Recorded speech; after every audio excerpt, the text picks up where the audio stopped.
Welcome back to your home garage, and in this video we'll reveal day 19 of the Wera advent calendar.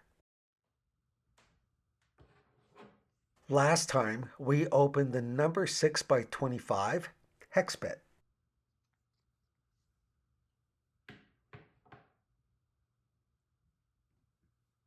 Now let's see what's behind number 19 as we move through the numbers 1 to 24, which represent the days in December before Christmas.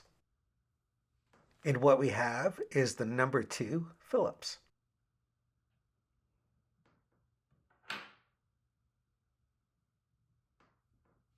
Now don't forget to tune into the next video to reveal day 20. So make sure you help to keep this channel going by hitting that like button, sharing this video with a friend. Also, please comment below as I reply to all. Plus, don't forget to subscribe, and we'll see you next time on your home garage.